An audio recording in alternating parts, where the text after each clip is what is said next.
Hey YouTube. So I built this CNC milling machine running Mark III, of course, as everybody else. It's in this enclosure I made, or we made, me and my brother, and it's just to contain all the chips. And this is just a quick look around the machine. It has these latches here on both sides and one over here, and has these gas springy things to open up the machine. Kind of difficult small shot to get a good view of the whole thing, but yeah, the hatch opens up so much that you can easily stand underneath it. Yeah, well, the machine itself is built totally out of scrap material. Of course, I bought these pulleys and stuff on eBay, and the same with the steppers. The ball screws I actually found on the scrapyard. The only Chinese ball screw on this thing is the is for the X-axis, sitting in there somewhere. But these are from the scrapyard. I got a whole heap of them, so they're really nice. They're with bearing blocks and then everything. The bearings here are also Chinese, of course. I think it's a 25mm rail, just the cheap kind. I'm gonna upgrade them at some point, but now they seem to work fine. All the cables come from the controller and goes into the junction box up here, and the steppers and the limit switches and just some quick wiring for the lights. The lights are also from the scrapyard. Well, basically everything you see here is from the scrapyard. I borrowed this dynamite spindle motor and quill, or whatever you call this,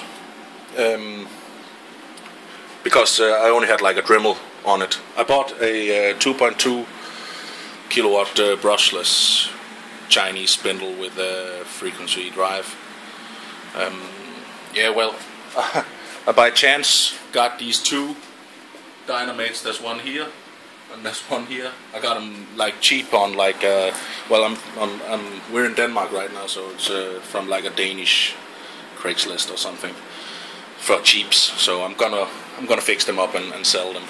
But this is the machine, runs Mark III. The controller is here, one of these cheap spindle axis control thingies, and then the controller is just there in that box. It's just your random cheap Chinese thing. It's all gonna go underneath the machine itself, where that small compressor is, and it's gonna be enclosed, all of it. So it's just gonna be one fairly sleek unit. I just punched in the quick wizard of running just a circular pocket, and just to show that it actually can move.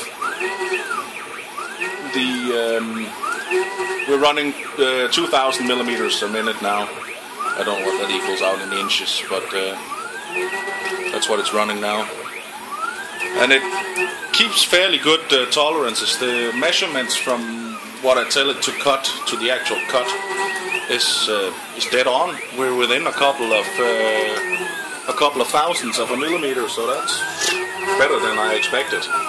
Had it been within a hundredth of a millimeter, I would have been happy. It can of course also run with the thing closed, which I think is a little bit better noise-wise. I don't have any gaskets here on the seam, so you can see there's a gap here, but there's going to be a gasket on. And I just put these windows in so that you can, you know, access without opening the big hatch. I think this is what I'm going to be using most of the time, but you know, whenever you need something done inside, you can open the whole thing. I need some covers for everything. This is just, the limit switch is just held on by this clamp. So yeah, I'm gonna run it with a full flood coolant. That's why everything inside here and also outside has been sealed with epoxy resin. So it should be fairly watertight. Everything is made out of MDF, which everybody knows is not good for water. So I really did cover everything really nicely in epoxy resin and epoxy paint, and of course the e-stop. I need to make some kind of controller box or panel thing on the side that can sweep out and you can access it. It's just, you know, it's a fairly big box, but it has a good spot here in my shop, so it looks, I think it turned out really nicely. Yeah, I'm also building a bigger gantry style machine. Actually, I started building this, but as ball screws in the length of the x-axis on this machine is very expensive, I kind of started building this. And also I don't have a milling machine in my shop, so it's really nice to have a milling machine when you want to mill stuff. I found also at the scrapyard a very long ball screw. This is my room of scrap. It's very long, almost 3 meters long. And it's enough for the long axes on the big gantry machine. And then I found these really big ball screws that's standing here, also at the scrapyard for future projects. I don't know what they're gonna go on, but something. And drill press, just a cheap drill press, and an old lathe also works really well. There's the coolant pump for the flood coolant. It's from my cousin's lathe. He doesn't use it, so he was gonna bin it. So I thought I'd just use that. And here's the great many ball screws, the shelf of great many ball screws. This Chinese ball screw here was actually for the C-ax, but as I got a whole heap of these ball screws, and they already had bearings and everything, and they were just so much easier to mount, so I decided to use one of those instead. And they're probably also better quality, even though they're used. They're really, really nice. I have I don't know, 6 or 7 of them. And yeah, scrapyard LED lights. So I just picked the smallest ones and put them on. I got a whole bunch of these solid state relays and some Modbus something. I'm hopefully gonna be using that to control the coolant pump and the vacuum cleaner and all that stuff.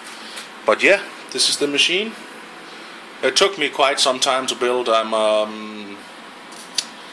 travel technician. I put up wind turbines for a company, Siemens, and so I'm away for 14 days and home for 14 days. So yeah, it took some time to build. It has about 320 mil of travel in the x-axis, 250 on the y, and 187 I think on the CX. But this is only a temporary spindle motor that's on there now. Like I said, I got the 2 kilowatt water-cooled brushless frequency drive spindle to go on. I just need to make some kind of bracket for it. The x-axis stepper is the smallest one. It's just a normal NEMA 23 something 1.9 Newton meters of torque, but it's going to be replaced with the a bit larger, you probably can't see that in there, but the bit larger stepper like on the CX here, and also with a belt drive and pulley, and there's also the larger stepper on the y-axis, sits underneath there, also with the pulley of course. But I'm going to replace this and move that to the side here, so it sits on the side of the table here, and with a pulley to the ball screw. This limit switch is just going to be moved to the other side. But everything here is from the scrapyard. Even these bearing blocks here, these are 30 mil, I think, 30 or 25 mil. bearings and shafts also found at the scrapyard. You know, them shell-hardened shafts that you can't drill or do anything with. You can cut them with an angle grinder, but that's about it. Or at least that's my experience. Yep, it turned out pretty good. Pretty good. I like this hatch thingy here that opens up all the way.